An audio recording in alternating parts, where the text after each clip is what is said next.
Assalamualaikum warahmatullahi wabarakatuh.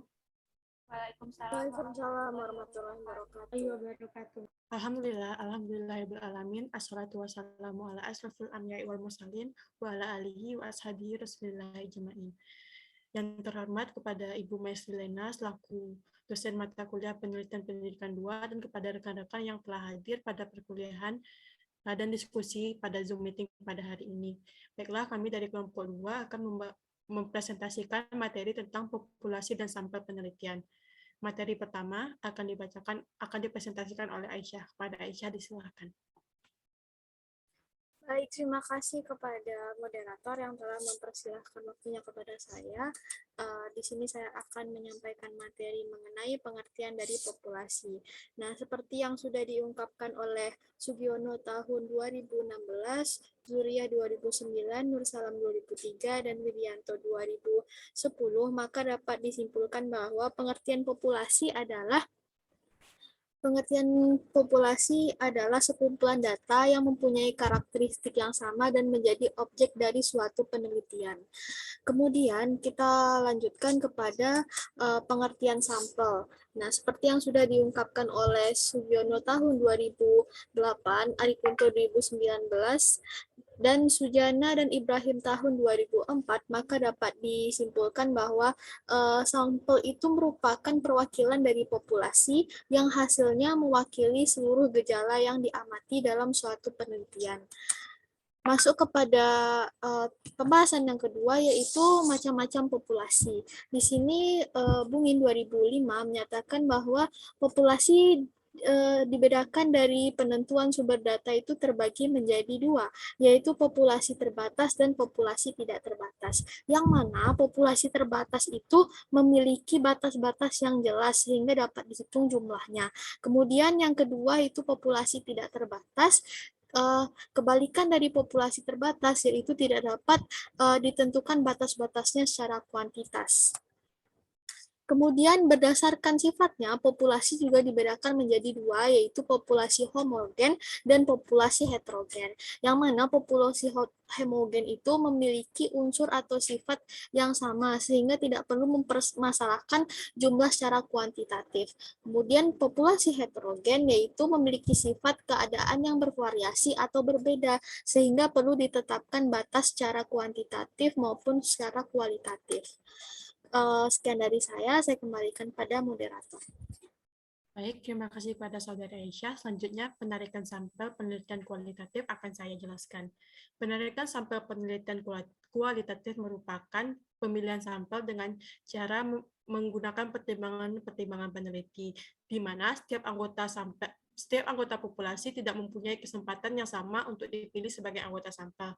Tujuan dari pemilihan sampingan probabilitas ini adalah untuk menjawab kesulitan yang timbul dalam menerapkan teknik probability sampling, terutama untuk meminimalisir biaya dan permasalahan dalam pembuatan karakter sampel. Next. Pertimbangan memilih penarikan sampel kualitatif adalah yang pertama penghematan biaya dan juga waktu dan tenaga. Kemudian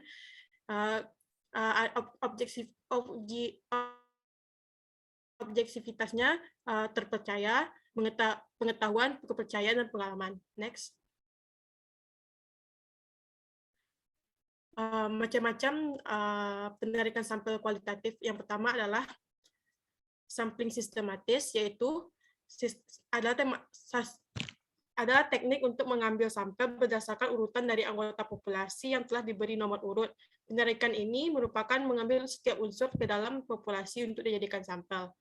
Selain itu, menurut Triono 2003, sampling sistematis adalah teknik mengambil sampel di mana pemilihannya dilakukan melalui pola yang sistematis. Next. Kemudian ada sampling kuota. Sampling kuota adalah teknik menentukan sampel dari populasi yang mempunyai ciri-ciri tertentu sampai jumlah kuotanya terpenuhi. Next. Kemudian ada sampling incidental. Sampling ini merupakan teknik pengambilan sampel di mana setiap anggota secara kebetulan ditemukan oleh peneliti. Next.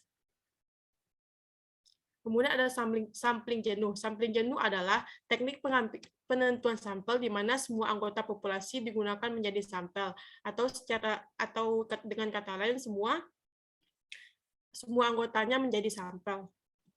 Next. Kemudian ada snowball sampling di mana metode sampling dengan metode memakai data ilustrasi awal untuk mengenal ilustrasi yang lain yang memenuhi kriteria. Dengan kata lain, awalnya kriterianya kecil dan lama-kelamaan menjadi banyak seiring berjalannya penelitian. Baik, sekian materi dari saya. Selanjutnya akan disampaikan oleh Kurnia. Kepada Kurnia, disilahkan. Baik, terima kasih kepada moderator. Di sini saya Kurnia Wahyu Saputri akan menyampaikan materi tentang penarikan sampel penelitian kuantitatif. Nah, di sini yang pertama ada pengambilan sampel acak sederhana. Di sini saya mengambil dari beberapa sumber. Yang pertama dari Sugiono tahun 2018, yang kedua dari Kerlinger 2016, dan yang ketiga ada Margono 2004.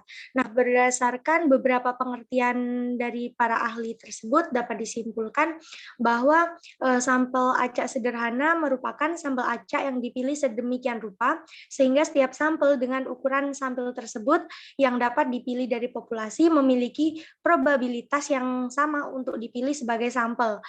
Teknik pengambilan sampel ini membutuhkan jangkauan ke seluruh lingkup populasi. Dengan kata lain, populasi harus cukup kecil secara temporal dan spasial untuk melakukan pengambilan sampel acak sederhana secara efisien. Next, Aisyah. Nah, yang kedua ada pengambilan sampel acak sistematis. Di sini saya mengambil dari 3 sumber, ada Kasjono 2009, Sukmadianata 2012, dan Sugiono 2014. Nah, berdasarkan beberapa pengertian dari ahli tersebut dapat disimpulkan bahwa pengambilan sampel acak sistematis merupakan suatu metode pengambilan sampel di mana hanya unsur pertama saja dari sampel dipilih secara acak, sedangkan unsur-unsur selanjutnya dipilih secara sistematis menurut pola tertentu. Next. Selanjutnya yang ketiga ada pengambilan sampel acak berstrata.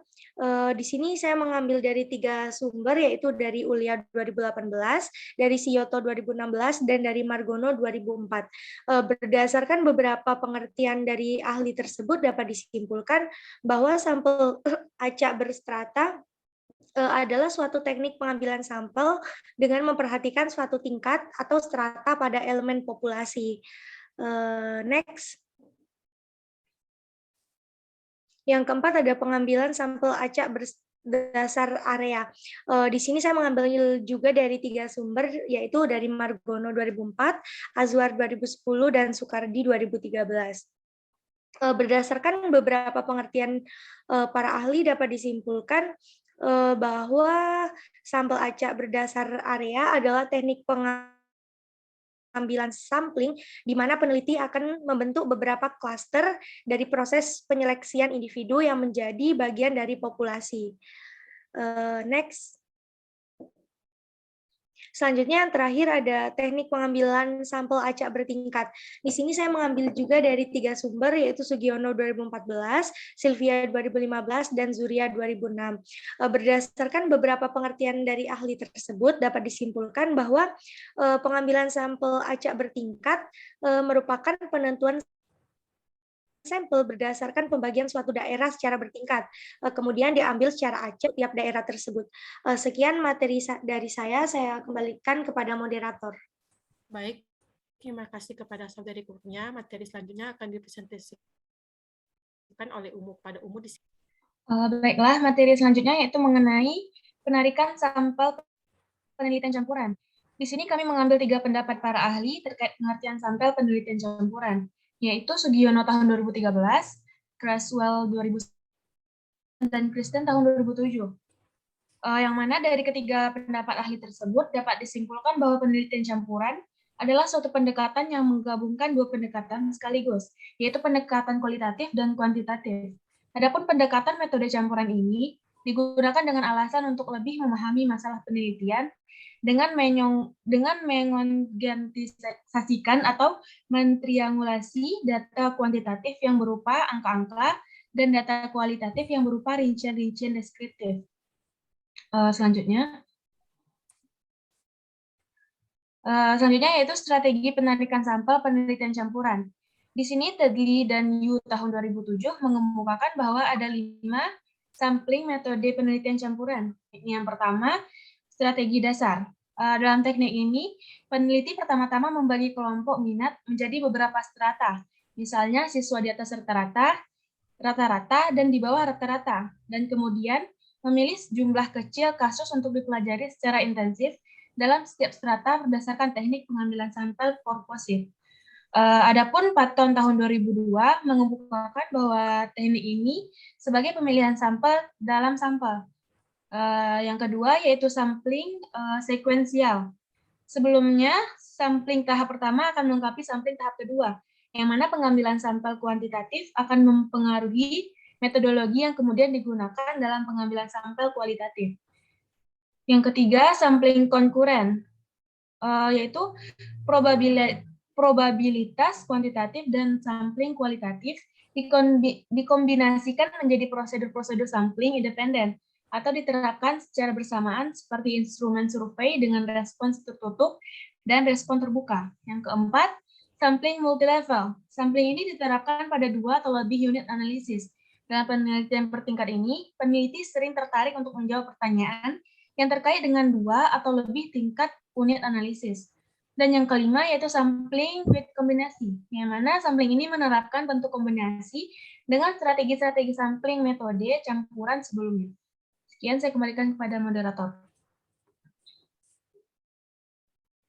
Baik, terima kasih kepada Umu. Dengan berakhirnya materi dari Umu tadi, maka berakhir pula hasil presentasi dari kami. Kepada rekan-rekan yang ingin bertanya, dipersilakan bertanya di ruang diskusi e-learning. Sekian dari kelompok 2. Apabila ada kesalahan, mohon dimaafkan. Wabillahi taufiq wal hidayah. Assalamualaikum warahmatullahi wabarakatuh. Waalaikumsalam warahmatullahi wabarakatuh.